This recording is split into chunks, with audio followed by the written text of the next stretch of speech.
Greetings and welcome, everybody. We want to welcome you to the National Welfare Rights Union's hosted Poverty in All Its Forms is Violence. We charge genocide. This is our opportunity we have gathered a number of justice fighters from the ranks of the working class who are going to be sharing with people today their struggles and how it is we're fighting back against this system that only exploits and oppresses us. Because the truth is that we're the ones who have to solve this problem. It's ours. So we're here to remind people that it's ours, that we have the power, and that we need you. So, okay. Sorry. All right, folks. So, next on the program, we'll hear about what a truth commission is. And you'll hear from us. There'll be a number of people on the Truth Commission, a number of commissioners, and the person who is heading this group up is our own member, Larry Bresler from Cleveland, Ohio. Larry? Hi. Um, Truth commissions are a time-honored way of addressing inequities that are happening in our country or other countries around the world. I think one of the most noted truth commissions was the Truth and Reconciliation Commission that happened in South Africa after apartheid, and it was a way of bringing forth the grave injustices that happened then, as well as serving as a purpose in terms of bringing people back together. Here in the United States, we've done it in various kinds of ways, certainly in many ways around issues of poverty, which we're doing today.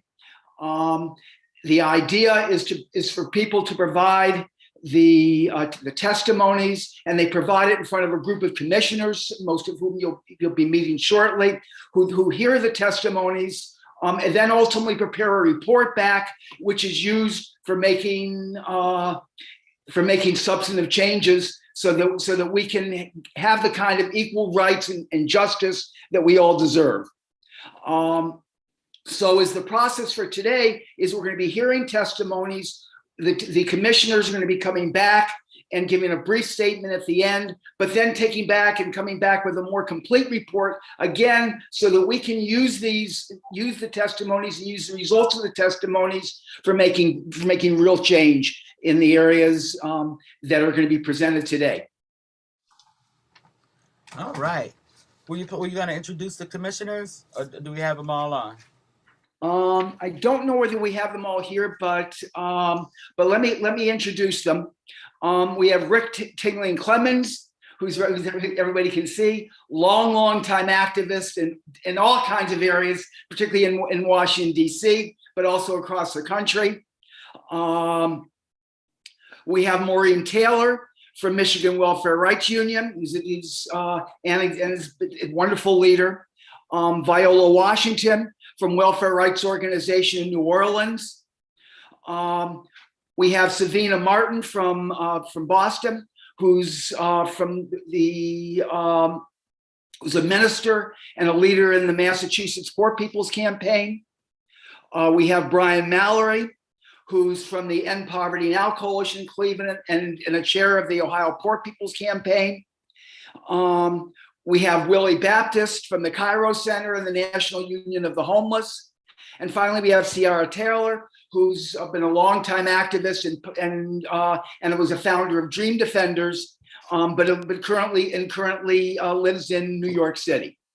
So with that, I'll turn it back over to Michelle, and we can move. And as I mentioned, the commissioners will be hearing all of this and coming out with a report. Thank you so much, Larry. And we're getting ready to start hearing from our eminent panel of testifiers. Usually you hear eminent because people got all kinds of titles around them. But these people are eminent because they're involved in the fight for justice. And I can't think of any more eminent occupation than that. Our first testifier is going to be Barbara Gurley out of Michigan. Barbara?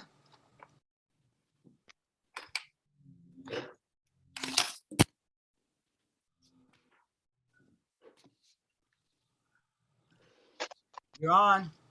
My name is Barbara Gurley, and I'm a retired library assistant from the Free Library of Philadelphia. I'm glad to be able to testify at this important event organized by the National Welfare Rights Union. The welfare rights movement made the case for money for mothers as a right, not a charity. I'm a member of Women of Color in the Global Women's Strike, and I'm active with the Pennsylvania Poor People's Campaign. I was an unpaid caregiver for my husband, Walter, for over 13 years. He suffered from diabetes, congestive heart failure, and morbid obesity. He was on oxygen and in a wheelchair. We were lucky to have some health care through my union, but the premium was high because of the high cost of his illnesses. In addition, there were copays for specialists and medicine.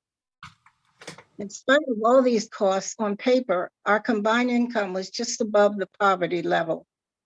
We did not qualify for assistance or low-income housing.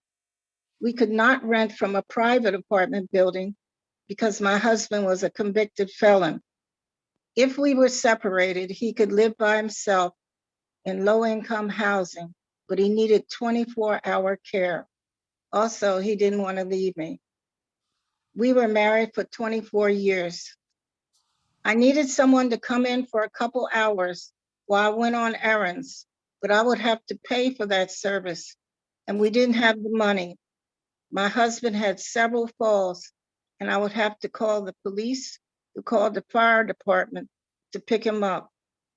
I was severely criticized for living in an apartment that was not accessible.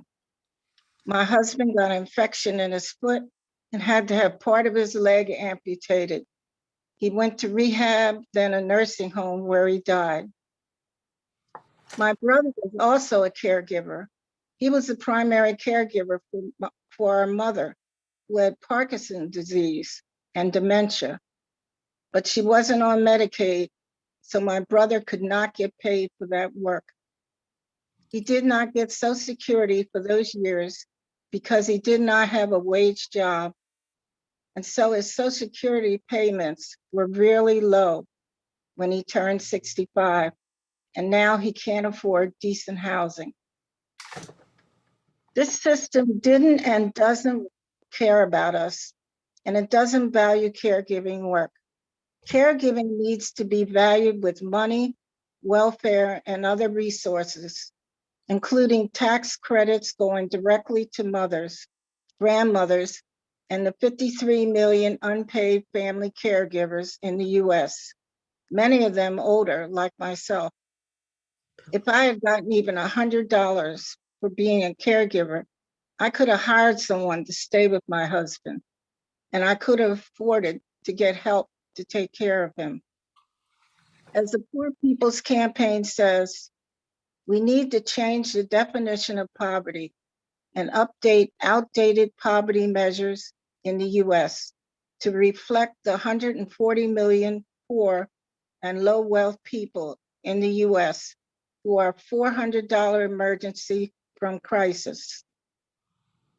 But we are getting together across divisions, including with people from around the world, to demand a living wage for all, including caregivers.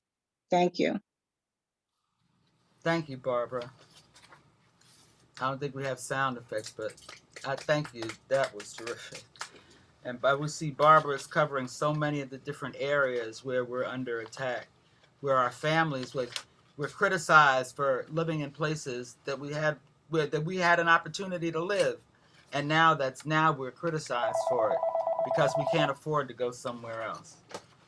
Okay, our next we'll hear from Sabrina Deba. I'm sorry, and I think I misidentified where Barbara's from. As she mentioned, she's from Pennsylvania. But now we're going to hear from Sabrina Deba out of California. Sister Deba? I was taking myself off of mute. Can you hear me? Yes, ma'am. We hear you clearly. All right. It's an honor to be here.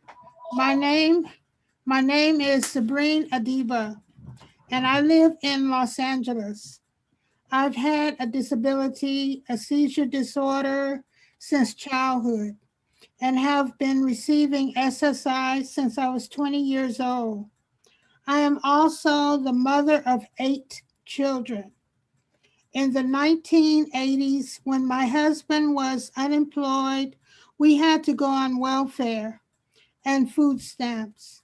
I don't remember exactly how much the welfare check was, but I remember we survived on very little. Poverty put such a great pressure on our marriage that it ended in divorce.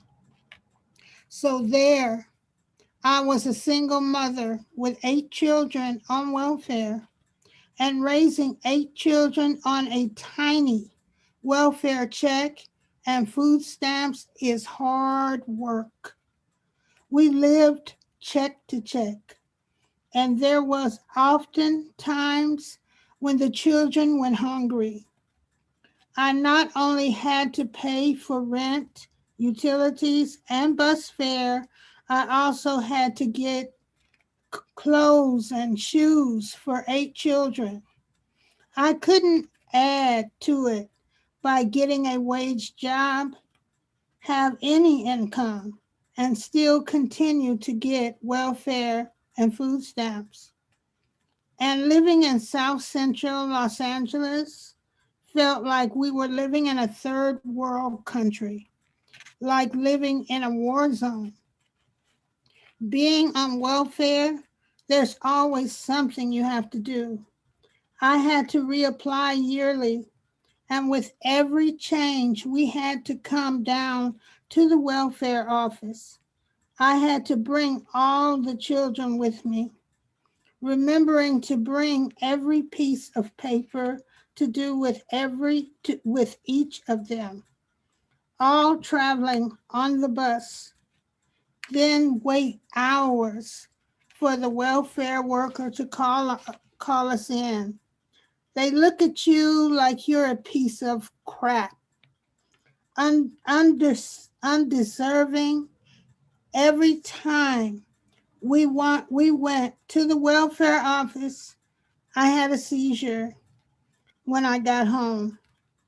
Had there been any other option, I would have taken it. Poverty affected each of my children in different ways, but their problems were all the result of poverty. Deep mental problems. They had low self esteem, thought things would never get better. The children talked about being poor a lot. One son said of the welfare office, "Mama, they treat us like animals. Maybe I should be an animal." That son eventually committed suicide. Another son, when he was just 9 years old, was sweeping up at filling stations to make a little money.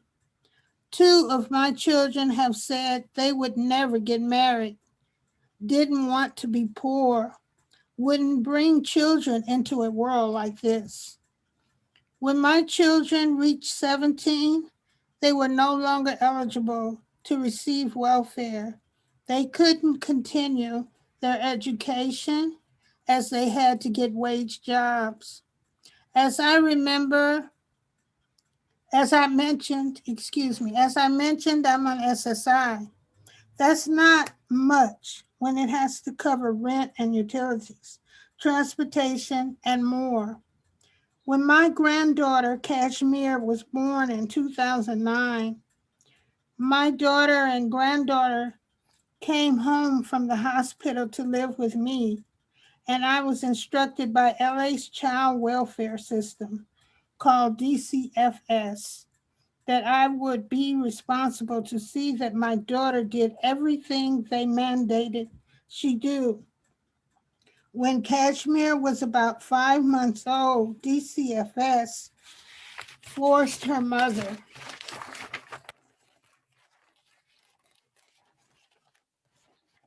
to leave, and I became a primary caregiver. Though they were supposed to. DCFS didn't help me get benefits or resources to be sure my granddaughter had enough to eat or for her diapers or her medical care. DCFS told me I had no rights. It was very abusive. It was a very abusive experience. I only had my SSI check, so I often went without eating and became malnourished. Neighbors gave me bread, food. One brought over a loaf of bread, and for me, it was like eating a steak. During this period, my friend took me to the new group she had heard of, DCFS, Give Us Back Our Children, a grassroots self-help group of parents, grandparents, and supporters fighting to get back children taken by DCFS. I was no longer alone. With the group's support, I applied and got welfare, now called CalWorks, for Kashmir. But not many months after, despite the strong, loving bond my granddaughter and I had developed, Kashmir, who was only 14 months old, was taken from me by DCFS and placed in foster care. In just 3 days, she was traumatized, banging her head and tearing out her hair. With DCFS, Give Us Back Our Children, I fought to get her back. We held a protest and press conference outside the DCFS office in South LA. We didn't give up until DCFS removed Kashmir from that foster care and placed her with another of my daughters, Melinda. The child welfare system, not only in Los Angeles, but nationally, confuses poverty with neglect.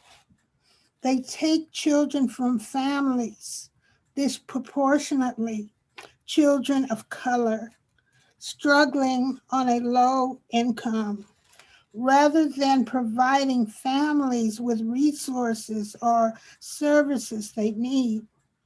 People have to be made more aware of how DCFS victimizes poor Black and Brown families, dividing children from mothers, grandmothers, and families who love them. This injustice has to stop. Thank you.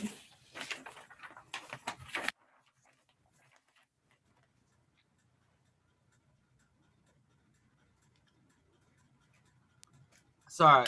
Thank you, Sabrine, for sharing your pain with us. And we're sorry that you had to go through this. But, when I hear this story, when I hear Barbara's story, all I can think of is a system that is designed to do just what it's doing. It's designed to create enough spaces in mental health facilities.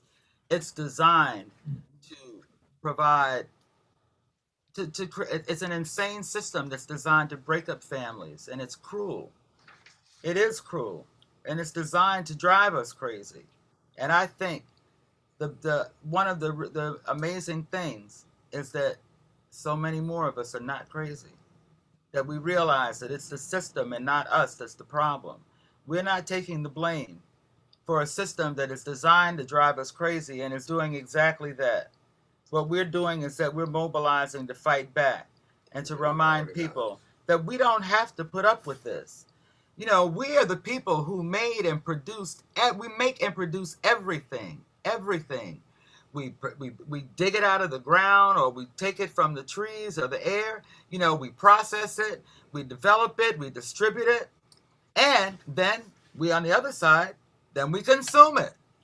It's like we're at all eight stages of the cycle. So why are we the ones who have to ask for what we need? and are constantly not getting it. I say, I take Sabrina's words to heart. This has to stop. The system that creates this has to stop. The system that created a situation for that Barbara just recited to us has to stop. And talking about things that have to stop and have been going on for far too long, our next testifier is Penny Gamble Williams. And Penny is from the Chappaquiddick Wampanoag Indians, and she is a local justice fighter and activist. She's a spiritual elder, and she'll tell you more about herself. Penny? Yes, Akwini, peace, everyone, in the language of the Wampanoag people.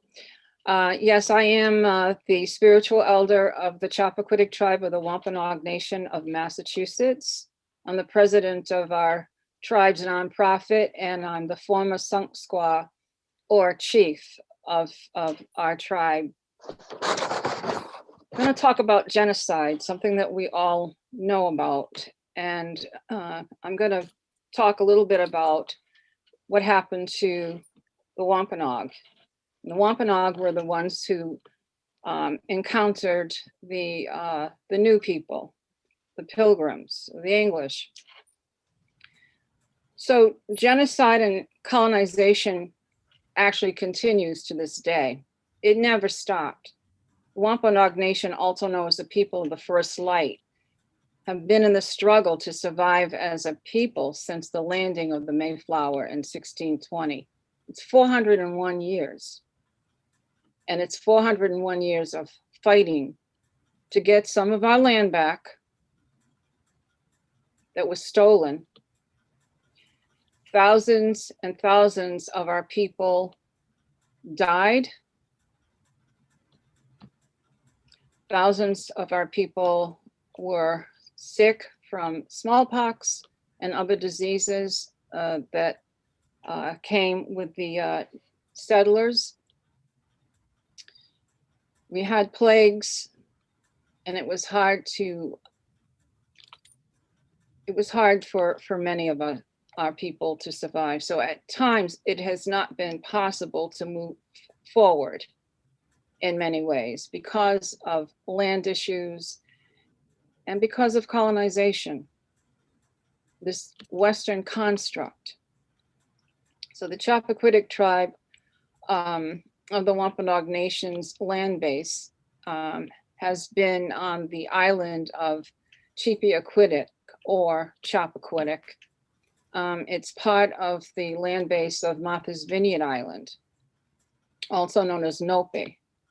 So the pain of genocide is forever present in our ancestral memory because we are constantly working to carry on traditional ways, to piece together the stories that were passed down by our parents, grandparents, elders, who are the keepers, were and continue to be the keepers of our stories. So the Chappaquiddick Wampanoag on the Chappaquiddick Wampanoag and those on the mainland who encountered the English settled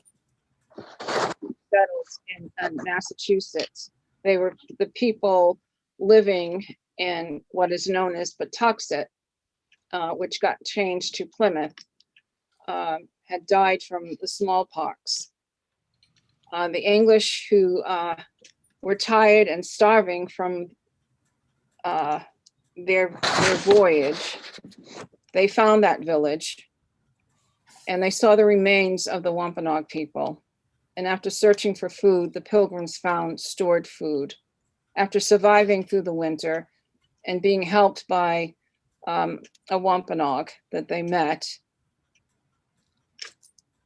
eventually they signed a treaty with our Grand Sachem, Osamekan. This peace treaty was signed, and for approximately 400 years, there was some semblance of peace. By then, the Wampanoag had lost so much land, and their lives have never been the same. So throughout the history of this country, genocidal practices have continued. Indigenous people on this continent continue to suffer from poverty, disease, lack of wholesome food, alcoholism, drug addiction, lack of clean water, plumbing, decent education, and high rates of suicide. Indigenous people, the keepers of this land, are constantly in the crossfires of corporations who are contaminating the water, the land, and the soil of Mother Earth by extracting oil, fracking, and drilling. The US government in the past have pushed to dissolve tribal nations, stripping them of their land in trust as well as sovereignty. Wampanoags, as well as all of the tribal nations, federally recognized, non-federally recognized, and urban indigenous people have been on the rise while enduring atrocities of the past and the present. Murder, wars, loss of land by forced removal of children, boarding schools, involuntary sterilization of women, lack of good health care, and broken treaties are some of the genocidal practices that are going on. Through it all, Indigenous resiliency is powerful. From protecting the environment, ritual and ceremony, art and culture, language, reclamation, education, and politics, nothing will stop us. Genocide, we know what it is, and we know it has what it has done and continues to do. So we are still here, and we will continue to fight for the elders, the children, and the future generations to come. Thank you for allowing me to speak on this day. Tabatash, thank you. Ashe. Thank you so much. You know, I remember being at a program with my husband years ago in California, and one of the main speakers was Wilma Mankiller. And she was talking about, she said, you know, we were able to deal with many of the problems until the first boat people came. But that was at a time, you know, when there was all of this hubbub about boat people. But the reality is that the original boat people were, you know, those colonizers who came earlier. Some people were escaping intolerable conditions, but a number of them then joined in with creating those similar intolerable conditions here. I think that the more we understand just what the impact of these conditions are, the more we recognize that a lot of these programs are really premeditated murder, because it's known how many more people will die without health care, how many more people will die without adequate housing, how many more people will die without the kinds of supports that we already know that are needed to thrive in this economy. So, and particularly as coming from Penny's statement, we actually wanted to give a little bit of, we wanted to kind of frame these truth commissions that we've been holding, because they really are being framed under around the whole convention on the punishment or prevention of genocide by the UN, as well as economic human rights. Now, the reality is that, I mean, I think even the folks who originally issued the charge of genocide have recognized that it's not likely that the UN is going to be the body that's going to make the difference for the rest of us, but it doesn't mean that we don't stop doing what we need to do. I learned a long time, I heard from the same person that, you know, it's not so much what your enemy is going to do, worry about what you're going to do. And this is what we're going to do. And now we're going to hear from two of our comrades, David Smokler and Mary BJ, who are going to kind of frame for us the struggle, just briefly, the struggle around human right, around genocide and economic human rights. David? Hello? David. Is David on? I can't see. That's David in the center. He's on the end now. Is Okay. David on mute? I think he is. This is Mary BJ. I just got a text from David. He's watching the program, but he is not on the Zoom link. Perhaps Margaret, you could give us just 2 minutes on the Genocide Convention? And then I'll do the economic human rights. I could. Is that me, Mary BJ? Yes, ma'am. And you're asking me to speak on what? On the convention, UN Convention on Genocide, because David cannot get onto this line. Right. Well, what I do know is that this convention is really important to the work of the National Welfare Rights Union and really framing much of what we're doing. This is the third in the series of truth commissions that we've had, and many of us remember the charge from Malcolm X, who told us in terms of dealing with what the oppression and the racism, poverty, and the violence really against us in the United States, that we should go to the United Nations. So not that we think that the UN is they're part of the state apparatus per se, but if you don't know about this UN convention, I suggest that everybody really, you can just look it up. You can Google it. You can get some information on it. And also you can go to the website of the National Welfare Rights Union to get some information, not only about our history, but also some of the context of the truth commissions, one of which we're hearing from today. Very, very powerful speakers.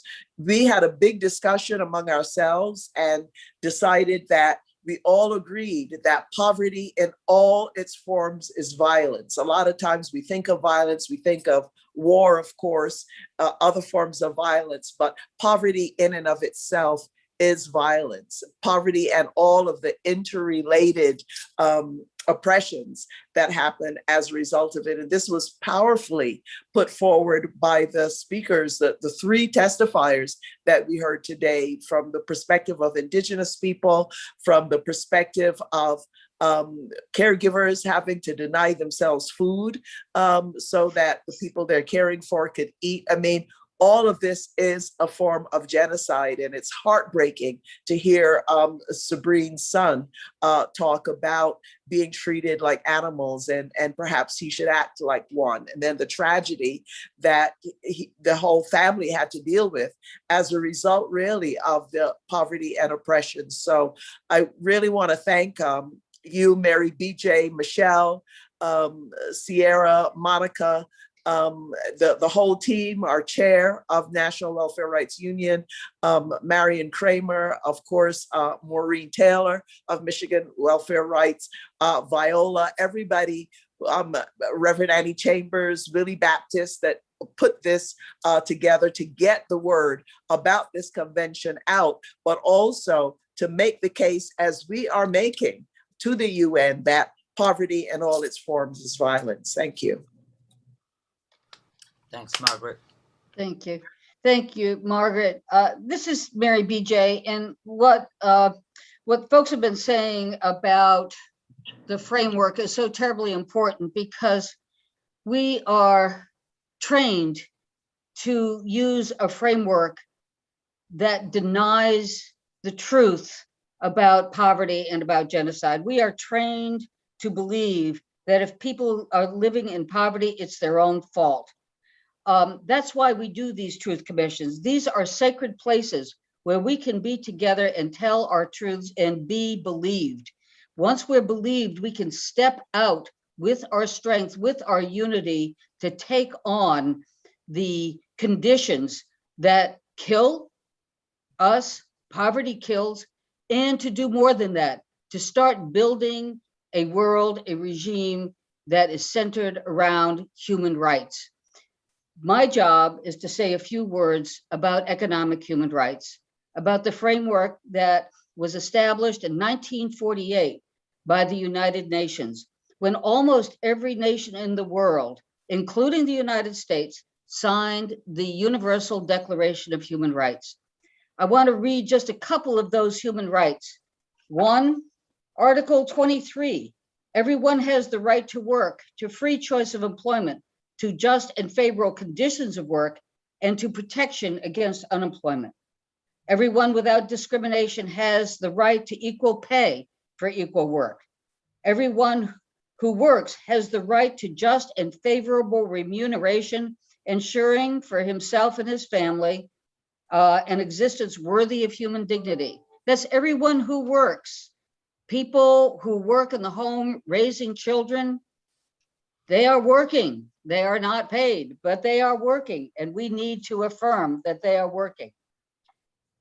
Article 25, everyone has the right to a standard of living adequate for the health and well-being of himself and his family. This was written in 1948, so they talk in gendered terms about himself, but we know we're talking about us, including, please listen carefully, food, clothing, housing, and medical care, and necessary social services, and the right to security in the event of unemployment, sickness, disability, widowhood, old age, or other lack of livelihood in circumstances beyond his control.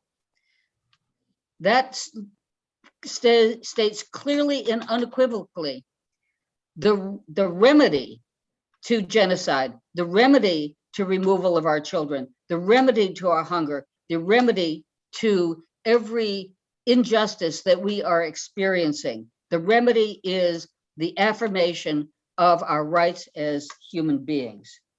The Truth Commissioners use these frameworks to listen and evaluate the truths that they are hearing in this, a sacred space for us today. We ask the Truth Commissioners to answer these questions. Are these economic human rights violations that we're hearing? Number two, could they have been prevented? And number three, who is responsible for these violations? And number four, what's the solution to these economic human rights violations? The commissioners today and in meetings subsequent to this meeting will answer those questions. Violations that we're hearing. Number two, could they have been prevented? And number three, who is responsible for these violations? And number four,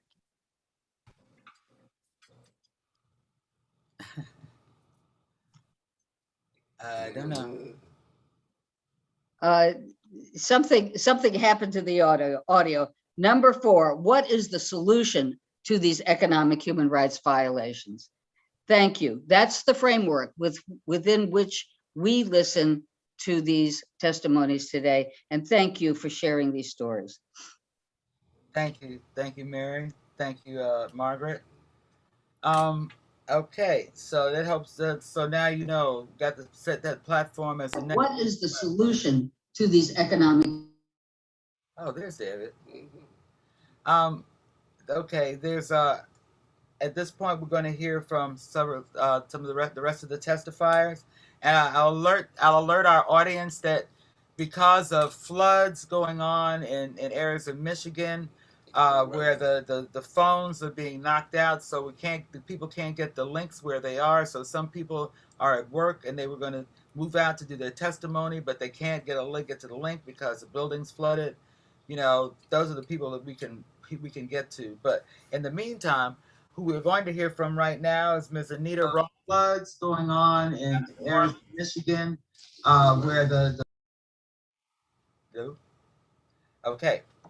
Now we're going to hear from Anita Ross. Anita.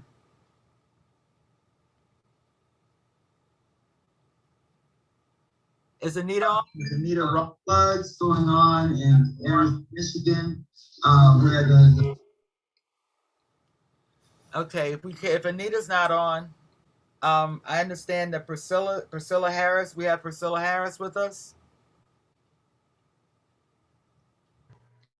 No, you have Nicole Hill and Dave Smokler on standby. All right. They're ready. Okay. All right. Well, okay, Dave Smokler, since we called your name earlier and you're on standby, but I see your face. And Priscilla Harris, we have Priscilla Harris with us. I can speak to the Genocide Convention if you'd like. No, you have Nicole Hill and Dave Smokler on standby. All right. They're ready. Okay. Well, that was Dave Smokler talking. Okay, we having something happening with the audio. Okay. That's David. All right, go, David.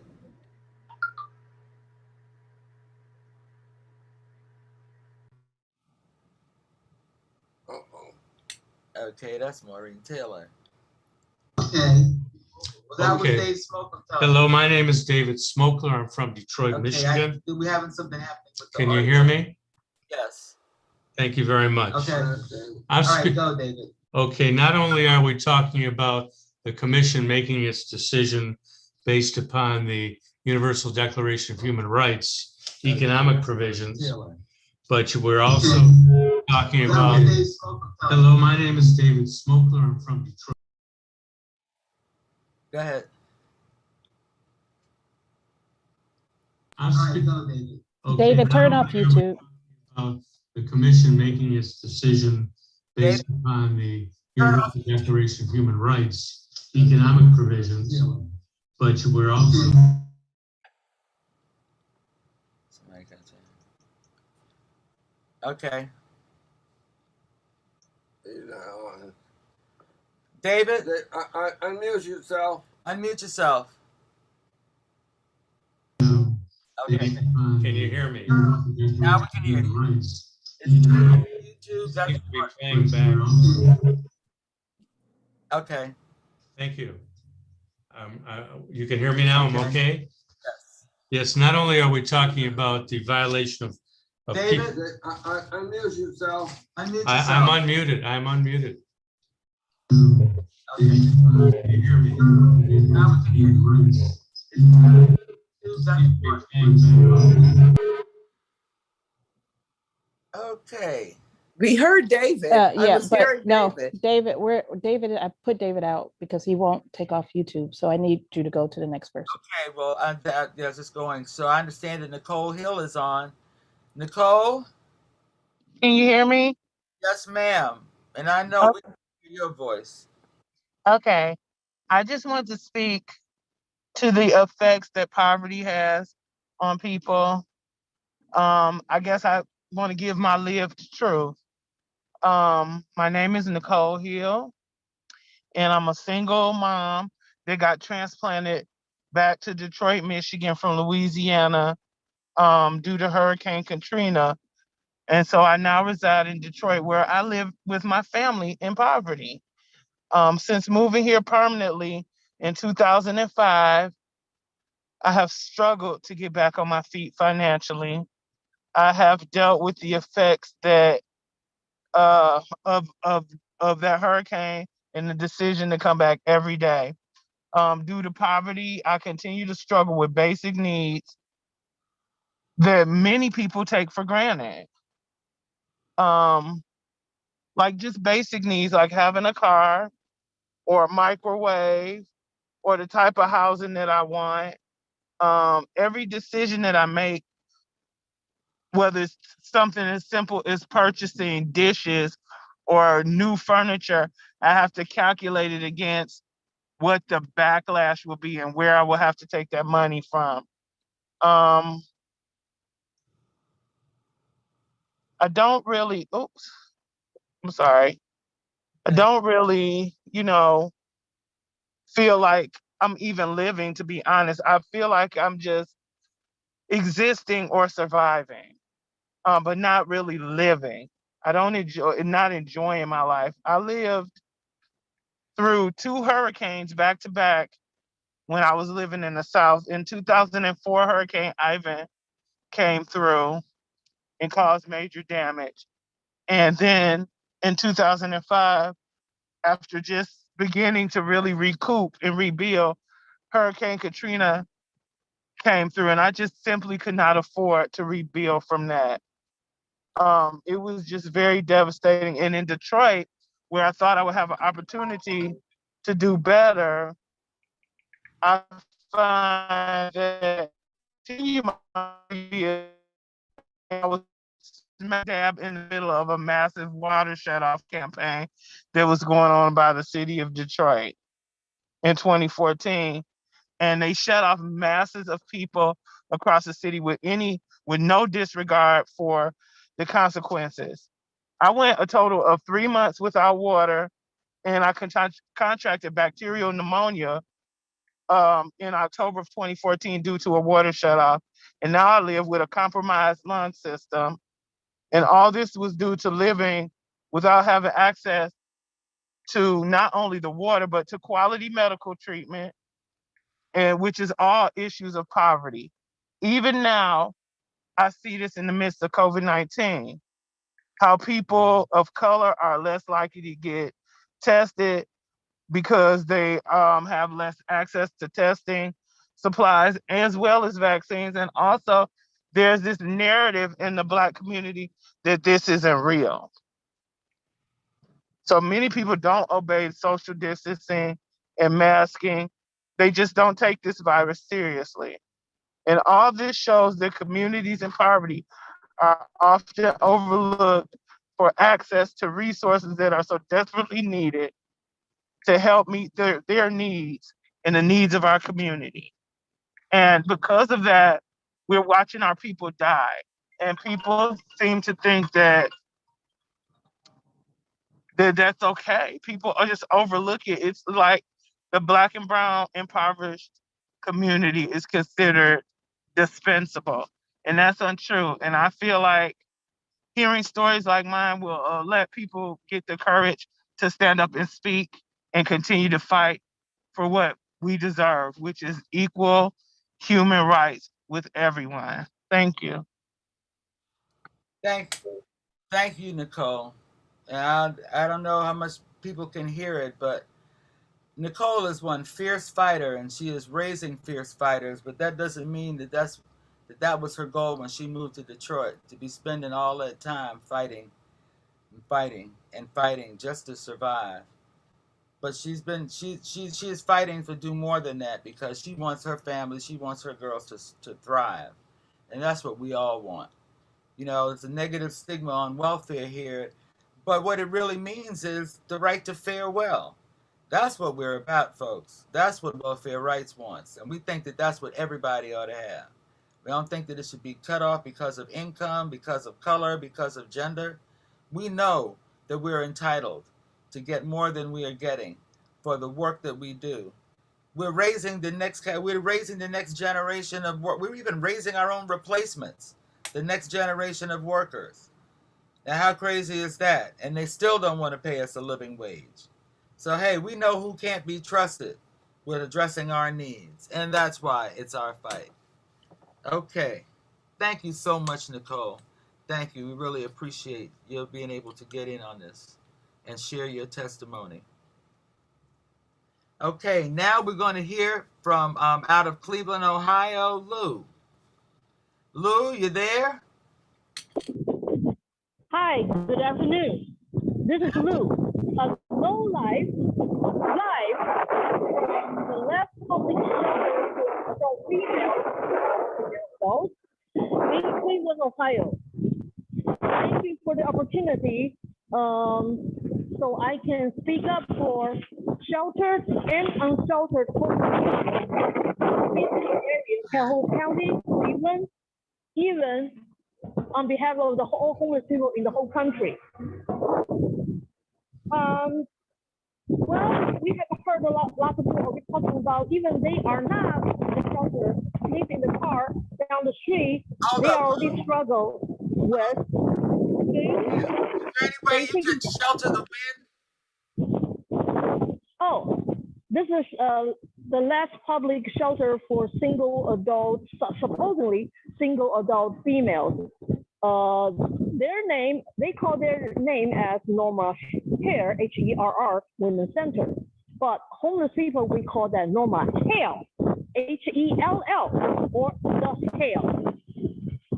That's the reason why right now my screen is not a live view, because we do have a domestic violence victim in there.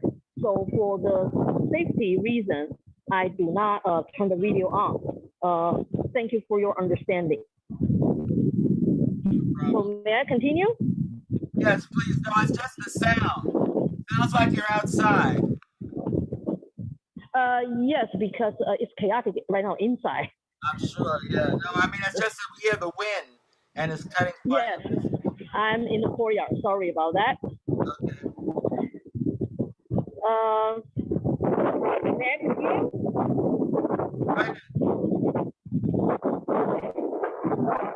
All right. Now we have heard other people talking about their struggles in daily life. They don't even stay in the shelter or on the street, sleeping in their cars.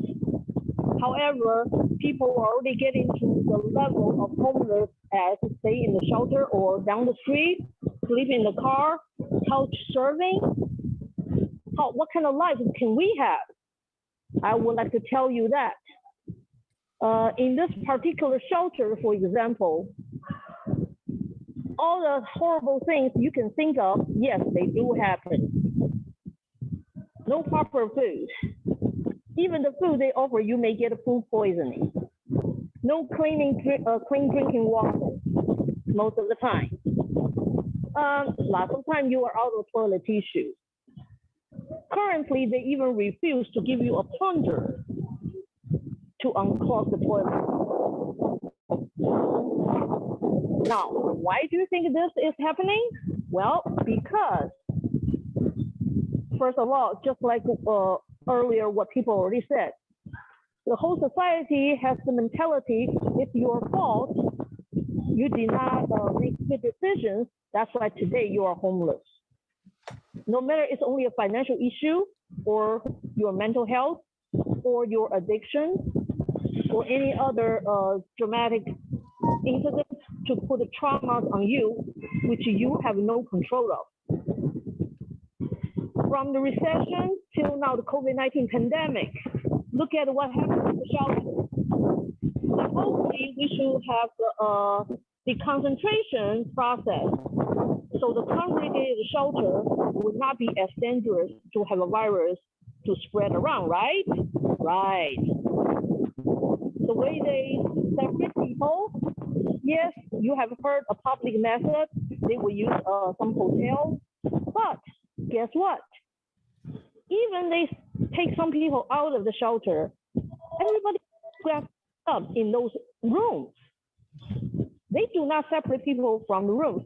So that means if right now there are 10 beds, 5 bunk beds in this room, you still have all those people in there. So what kind of deconcentration is that? Then you move the people to the hotel, but there are certain cities, they don't want the homeless people to go into their city, even if in the hotel.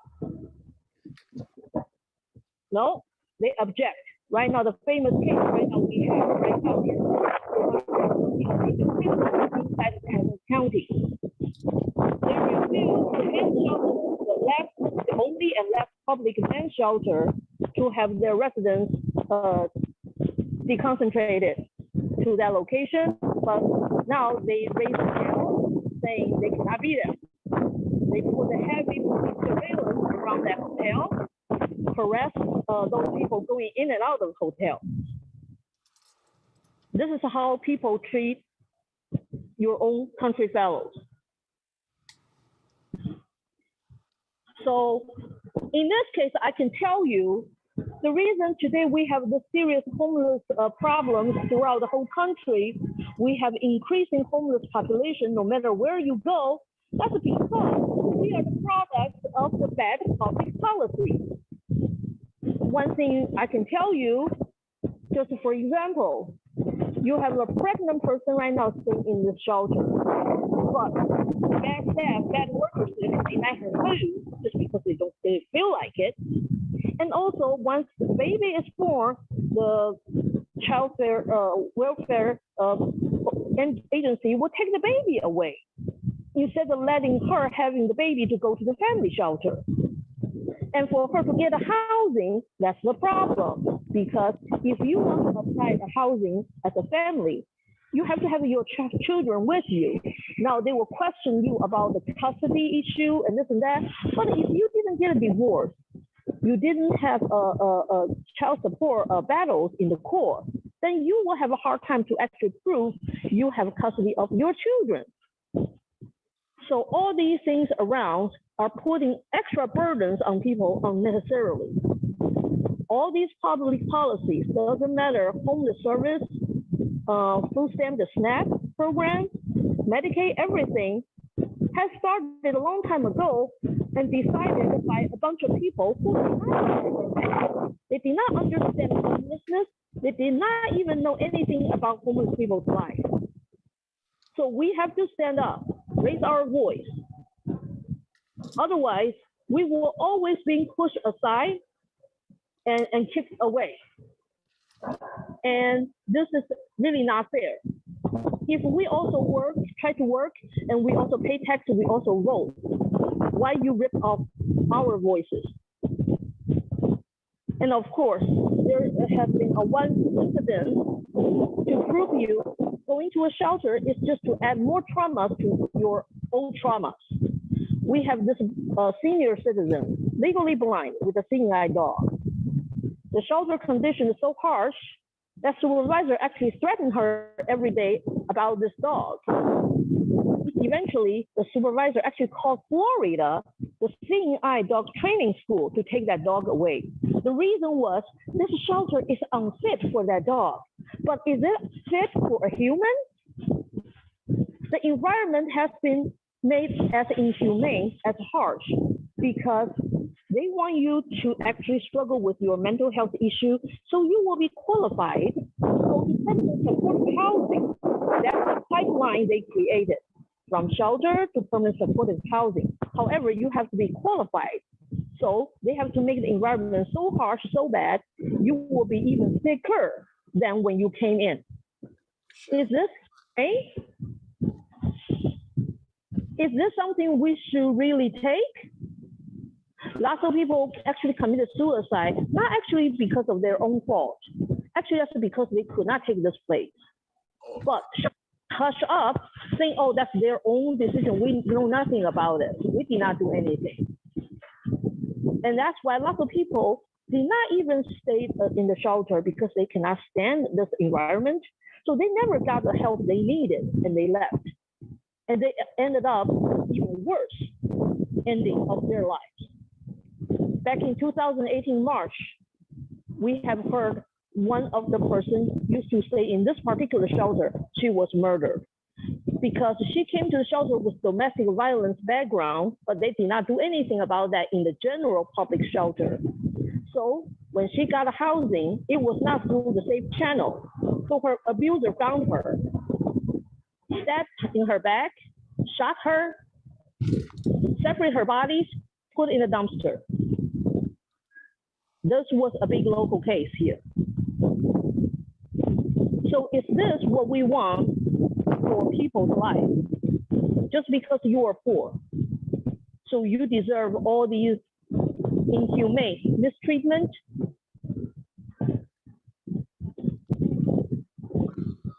And I wish we can have a complete different system, more human-centered view to provide service. In that case, we don't waste taxpayers' money. Actually, that could be our money too, because if we still contribute to the society, maybe not as those big billionaires, but we still do our part. Why push us away? Why put us in way more worse situation? This is a slow murder. Thank you very much. Thank you. I know it's been a struggle to hear, but really what we were listening to is a story about how people are being made to be disposable. You know, I mean, that's our fellow humans are being treated just as being unhoused, a condition that was not chosen by them, that because they're in that condition that they're being treated as disposable. We don't accept that. And just to let you know that we are still fighting on all fronts. We're going to hear from Joseph Peary out of Chicago. Joseph, did you make it in? I know he was struggling with the link, and I sent it to him and I even told him the password. So I hope. Is he on? Hello? Okay.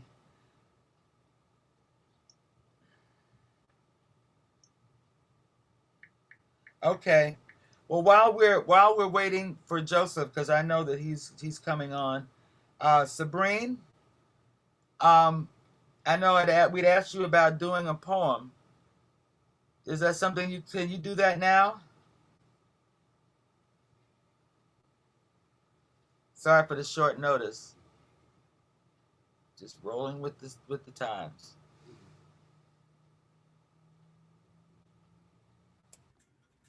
The title of, oh goodness. The title of this poem right here is Kidnapping by Deception. And that has to do with removing children under fake and, premises, so to speak. Many children are removed from homes with lies. And it goes like this.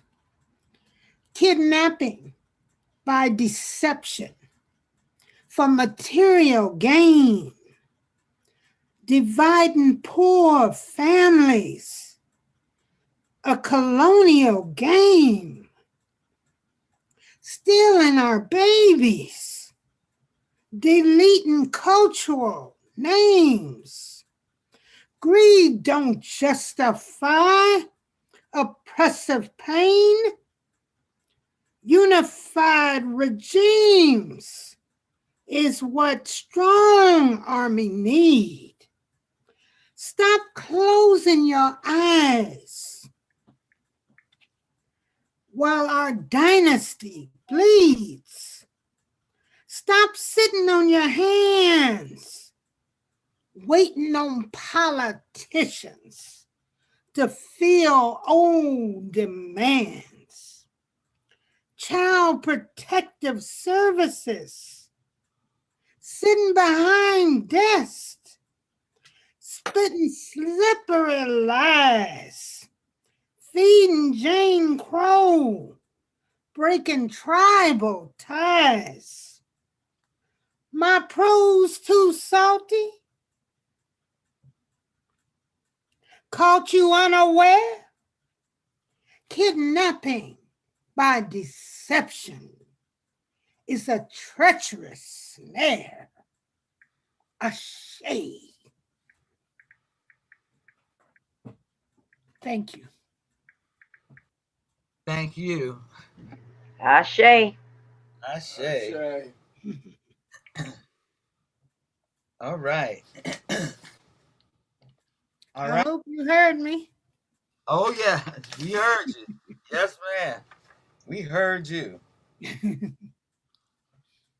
Okay, so now I believe now it says Brian, but I don't see. I understand that there's a Brian next, but we're going to hear from the commissioners.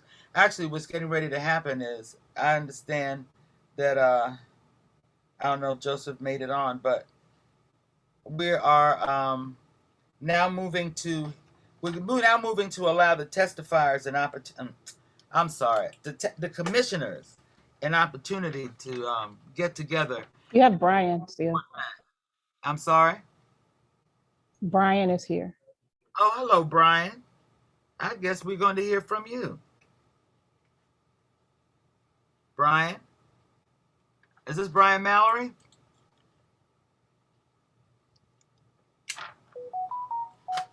Brian is not one of the testifiers. He's commissioner. Okay. Well, but I think it's time for commissioners. Are there any optional questions from the commissioners?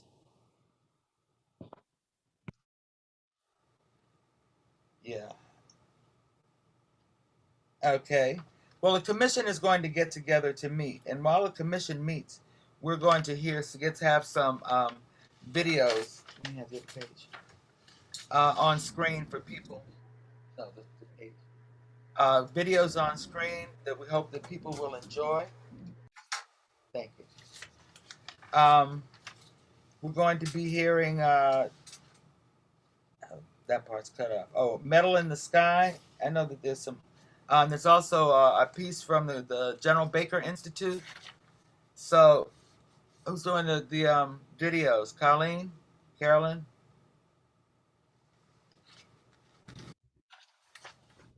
The moral imperative that relates to whether or not people have a right to live inside of a house. Take the houses back, take the houses back, take the houses back, take the houses back, take the houses back, take the houses back, take the houses back, take the houses back, take the houses back, take the houses back. They belong to the people, take the houses back. Take the house back, baby, take the house back. Take the house back, baby, take the house back. We don't gotta go get nobody's mouse trapped. We got what we need in our community. Grab the keys in your hand, unlock that. Get a crowbar and just rock that. Let's meet at the bank and just crowd that. So at least that we know where the power's at right here. Making houses, turn them into homes. Let your mental roam like a signal phone. It's true indeed, there's a human need. People on the street and the crib's empty. This ain't no baby, babe, ain't no ass to shake. Just to open and bell, get the class away. Cause we mad as hell, man, it's cold as hell. We some northern soldiers, they made us yell. To my southern cousins, let's take it there. On the coast, provoke, protect your peace. Occupy our homes, let's play for keeps. Let's roll the dice, this game is deep.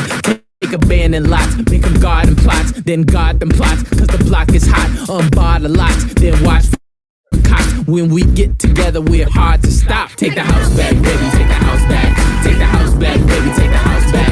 We don't gotta go get nobody's mouse trap. We got what we need in our community. Grab the keys in your hand, unlock that. Get a crowbar and just rock that. Let's meet at the bank and just crowd that. Show at least that we know where the power's at. The cost of living is going up. Chances of living is going down. The cost of living is going up. Chances of living is going down. The cost of living is going up. Chances of living is going down. The needs of the many must always outweigh the needs of the few. We got the mamas, papas, attorneys, rockers, kids in the fosters, vets and doctors, black flag activists, gramps and nomads, grannies, big old families, oh man. If we can't fix the problem this way, or this way, that's legal, we have no trouble in doing illegal. Not none at all. We flip over like it ain't nothing. Everybody need a place to kick back. When you get yours, then it's time to give back. Say we can't wait, man, get your rebate, man. Everybody eating, come grab your plate, man. My granny and my uncle and my aunt used to share a crib. Where you live, it's no embarrassment. There you is, she got a house when she wrote that check. And he got a house, went to court and shit. They kept their spot when the folks protest. My man got his spot for $1 and a lease. When the bank's foreclosure game ain't over, I came to the office, they marched like soldiers. Like, what's wrong, baby girl, bring your dog back. Grab your gym shoes, your bike, bring it all back. No trouble, baby brother, grab your ball back. Get your comic books, come on, grab all that. Take the house back, baby, take the house back. Take the house back, baby, take the house back. We don't gotta go get nobody's mouse trap. We got what we need in our community. Grab the keys in your hand, unlock that. Get a crowbar and just rock that. Let's meet at the bank and just crowd that. Show at least that we know where the power's at right here. The cost of living is going up. Chances of living is going down. The cost of living is going up. Chances of living is going down. The cost of living is going up. Chances of living is going down. The cost of living is going up. Chances of living is going down. Right on. Right on. The house back. Oh yeah. Yeah, I know. Okay. That's out. I don't know how many of y'all recognize the voice of our fearless leader, Miss Maureen Taylor, who we affectionately call Miss Mo. That was her voice to reminding you, take the house back. We can't get it back this way or this way or this way. We're gonna get it another. We're gonna get the house back. Okay. I noticed there's another video. Is there another video coming on? That's right. I'll play that now. Fantastic.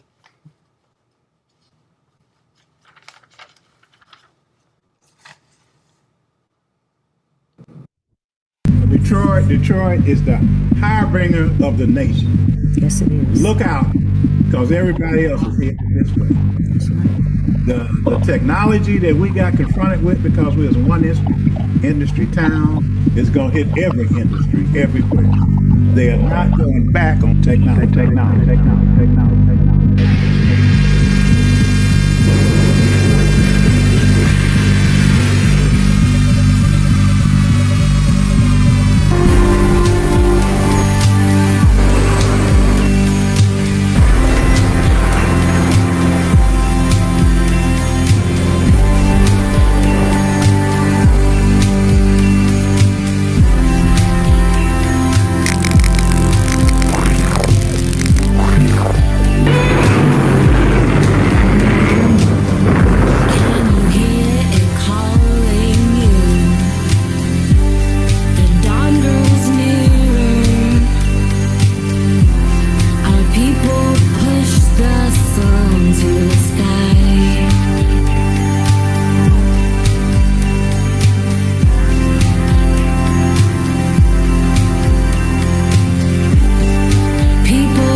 those questions because the capitalists got it all. They got all the money. There's enough money in this society to feed the earth, but they got it all. And we ain't got it. And our strategy is to try to figure out a way to go get. There are metals in the sky. So many particles being littered about the halo of our precious earth. There are metals in the sky.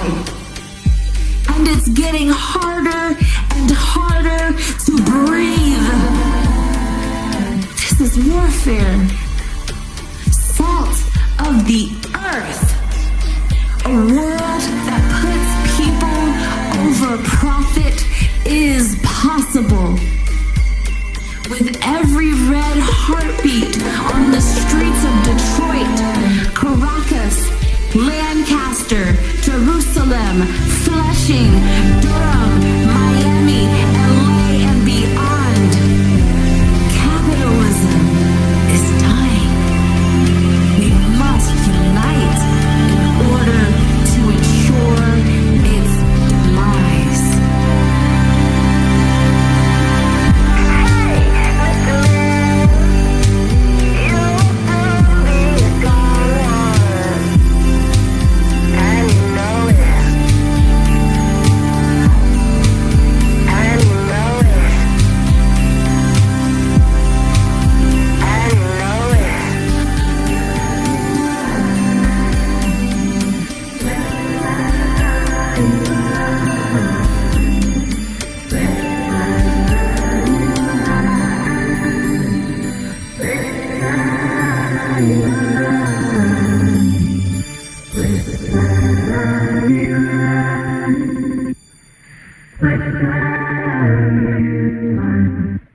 What's that famous quote that I always use from Frederick Engels? Oh, yeah. Where he says, what childish innocence it is to use one's own impatience as a theoretically convincing argument. Mm-hmm.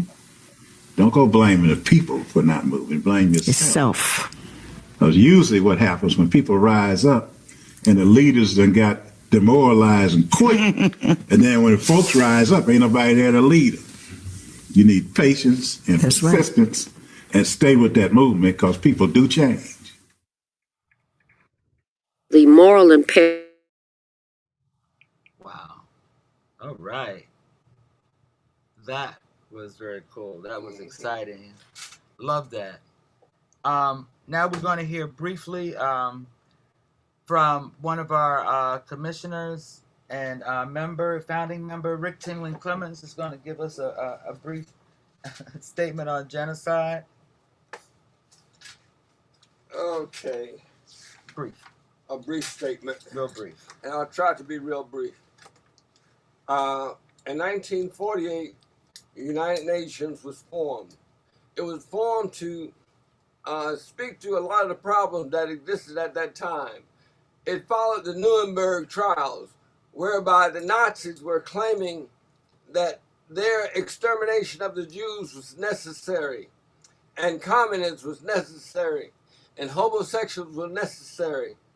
So we started the UN, and soon after its beginning, folks in this country, with folks like Paul Robeson and Du Bois, filed a claim against genocide against the United States for what it's done. And recently we've been, floored. I was really floored. I learned about this maybe 30 years ago, and this is the Tulsa activity. But I didn't know that there were a lot of airplanes used in there. And the building that was burned, they were burned from the top because the racists was bombing the buildings on Wall Street. And one of the really points that brought it home to me when about genocides is when George's brother said to a newspaper writer that it is It's not very hard to get to stop Americans from killing a bird, a bald eagle, but we catch hell trying to stop racists and the system from systematically uh, um, executing us. And therefore, our organization, reading over this history and looking at this history, we find that it was necessary that we too should charge the United States with genocide. If anyone dare to check whatever happened to our Native American brothers and sisters and what happened to the first people, chattel slavery here in this country, we will know that this country was founded on and is about being a criminal enterprise. So I thank everybody and welfare rights for giving me this opportunity to say this, and also for other people to testify as to what this country means to them. And for further information, two people raised high in my thinking on this issue. One is our present president, who was first given the task of bringing genocides as a deliberate act by the United States government on African American people. So that's it. I mean, I'm asking to wrap this up. This story is really big, y'all. It's really big. That's a good segue, because the truth is that we are planning to issue a formal declaration to the UN on genocide, and that will be happening. And Marion, are you here? I'm sorry, not Marion, Miss Mo. That's who I'm looking for. Miss Maureen Taylor, I know we heard your voice in one of the last videos, but we're looking for you. Okay, don't hear you, don't see you. Well, while we're waiting for Miss Mo, hello? Well, I do want to say, well, first I want to thank all of the people who testified today. I know we had some other folks, we had some technical difficulties that didn't allow them to get in, but we do have most of you, we have their written testimony, and that will definitely be a part of our submission. We thank everybody who offered to come on today and share their pain and their fight back with us. We thank all those of you who were not able to get on today to share your pain and your fight back with us. We urge you to remember that this is not the end of welfare rights activity.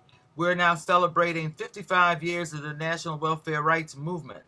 And the National Welfare Rights Union itself is going to be 34 years old, well, 30, on June 30th. That's our birthday. So we're looking forward to having more of you come back and hear more about the fight back, hear more about welfare rights and the welfare rights movement, which in fact is got to be part of the cornerstone of our class's fight back against this unjust, exploitative economic system, which is called, Webster calls it public production for private expropriation. That's the definition of capitalism.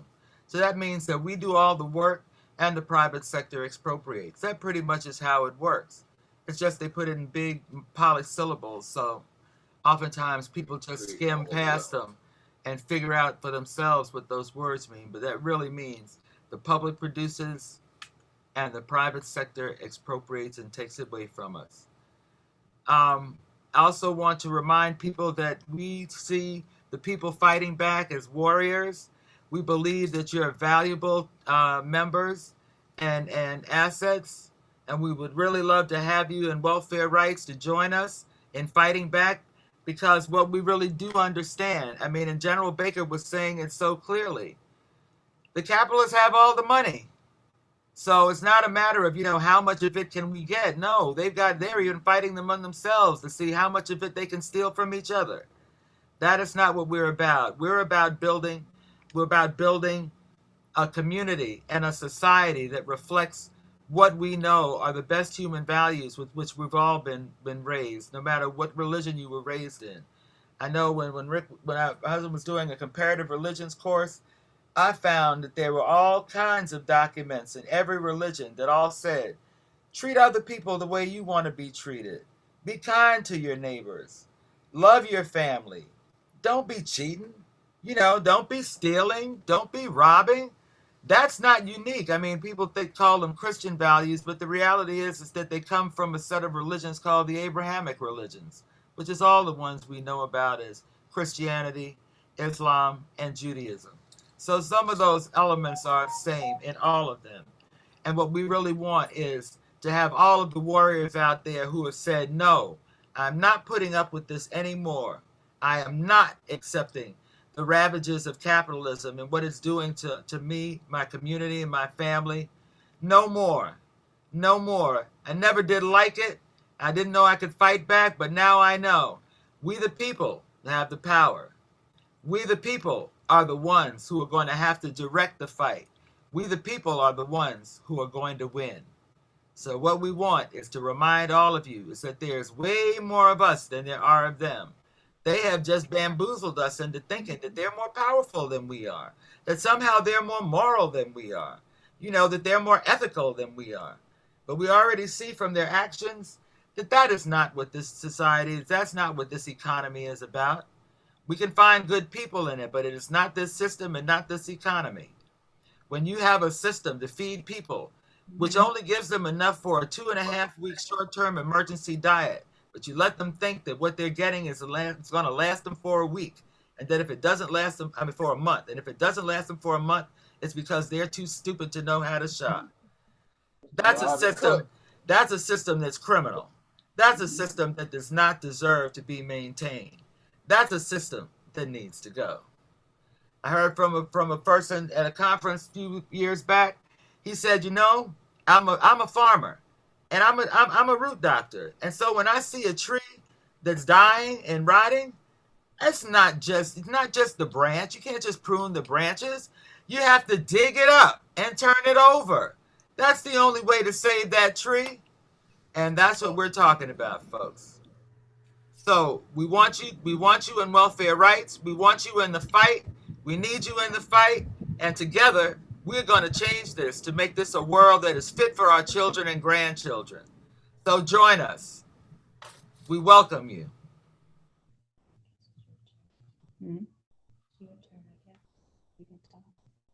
It doesn't say. Okay, so the commissioners are back, Michelle. Thank you, Larry. I didn't give you much time. That's okay. And we have two short statements that are going to be made by two of the commissioners. One is by Maureen Taylor, and the other is Brian Mallory. And I'll turn it over first to Maureen and then Brian. Okay, Larry, I thought Willie said he wanted to do it. Oh, Willie's Larry. fine. I thought No. We had two and people. Brian. We had two people, and it was you and Brian. So that's how I understood it. There go Willie in his hard of hearing moment. Okay. All right. What commissioners discussed was not only did we hear the comments that people made, and my brother Brian is going to go into a little bit more detail there. And we listened to the different testifiers who validated the struggle that they're each having, historical, but they're always connected to this question of economic human rights and the inability to be able to make ends meet because their access to finances and resources are so challenged. And I raised this point, and I raised it a lot lately after 15, 20 years of being involved with truth commissions.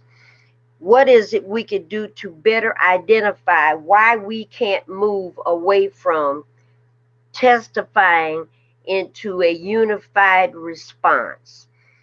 Certainly one of the slogans for welfare rights is you get what you organize to take. And I raised that point with everybody that's on the line today, and thinking about how many people work at jobs where they get paid or work at jobs where they don't get paid. and don't complain about their circumstances because of the intimidation factor. If I say something, I might lose my job. And they know that instinctively. Nobody said that, but they are aware that when you're at meager wages, there's 1,000 people waiting that a boss can kick you out and go get one of the others to fill your place. And that's part of the crisis that we face. So I'll turn it over to my colleague Brian, who will finish up this part of the Truth Commission. I'll go back on mute. Hello, can you hear me? Yes. First, I just want to take a personal moment and thank the folks that have put this on for allowing me to be a part of this. I want to thank the testifiers for putting yourself out there, being willing to be vulnerable, to share your very important story, to communicate this very important message. For me, it's like, why can't we fight poverty and not the poor?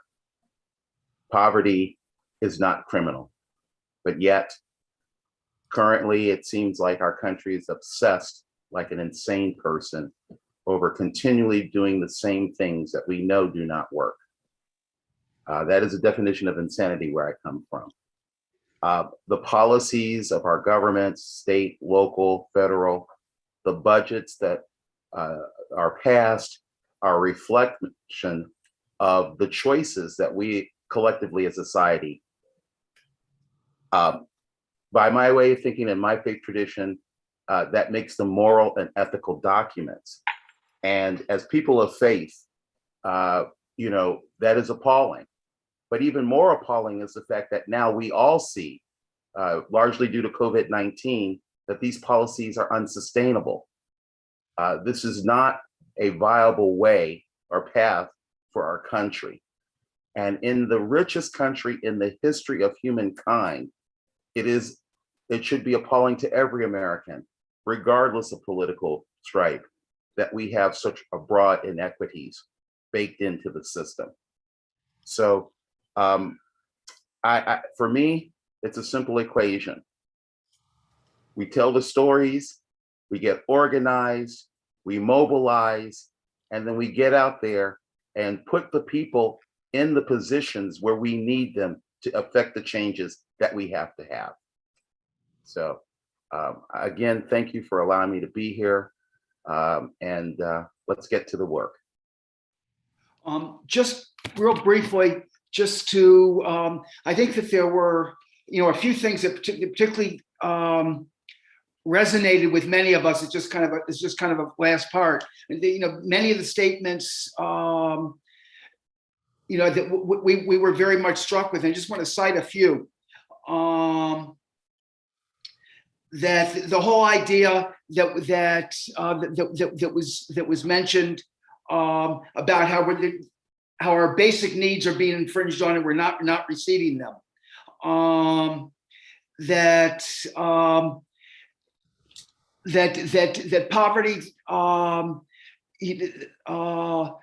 that people look at us like a piece of crap because we're poor, and that as Brina said, that her child said that we treated like animals because we're poor, and that this is not the way things should be. And as part of economic human rights, the right to health, the right to child, the right to education, the right to food, the right to clothing, the right to living wage jobs. This is so horrible, and I think this is, as we put together a final report, I think that we want to reflect this. And so we'll be presenting a final report in written form and presenting it on Wednesday, that reflects both from a genocide perspective and an economic human rights perspective. All right. Wow. Well, thank you, Larry. Thank you, commissioners. Thank you for all the work you did. Thank you, Willie. And Brian, Miss Mo.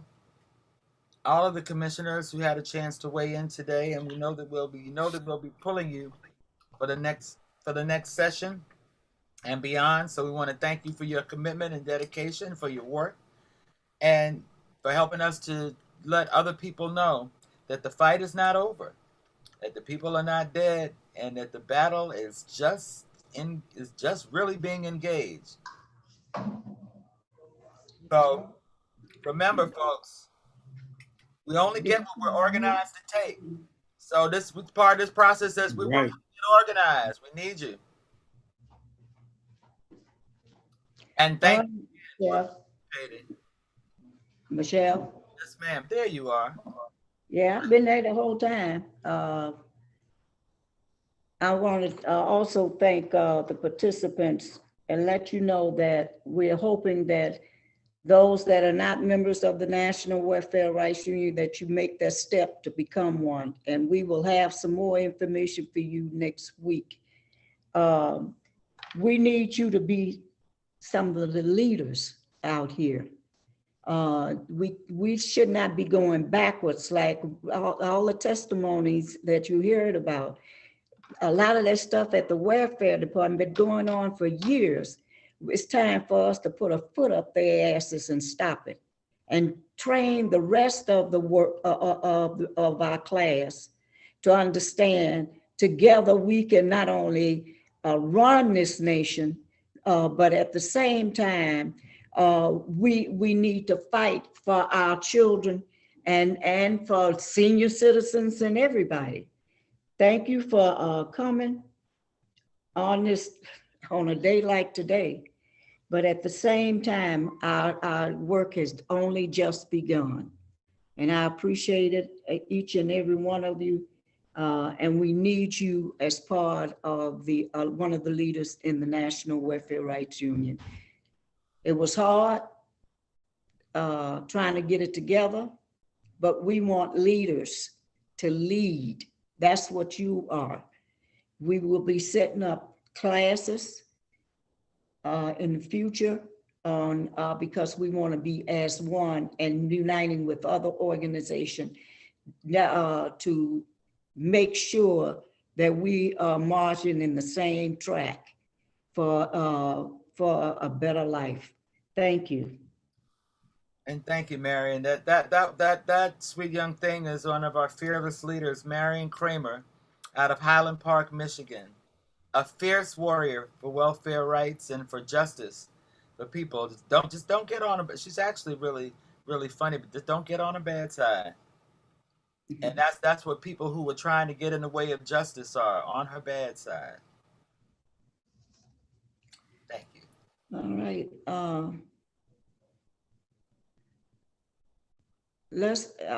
We've told people, you've told people what's supposed to happen next week, right? Yes, on Wednesday, June 30th, from 6 to 7:30 p.m. Eastern Time, which is from 3 to 4:30 p.m. Western Time. And for everybody in the centrals and the mountain time, you know how to make that adjustment. But with those two times, we do look forward to you coming and joining us and we can give you more details about what's coming along the ways to welfare rights. We can give you our renewed mission statement, because conditions, conditions continue to change and we are working with them. Now we're working to make sure that our people thrive through these challenges. So we want you to join us on Wednesday, June 30th. That's next week, from 6 to 7:30 Eastern Time, from 3 to 4:30 Western Time.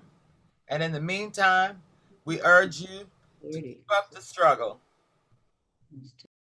because we are the sons and the daughters, the grandchildren of the people who built this country, and it's ours. And we're here to take it because it's got to be rescued, because the people who are in charge clearly don't have a clue. All right. All right. All right. Thank you all. All right. Have a good one.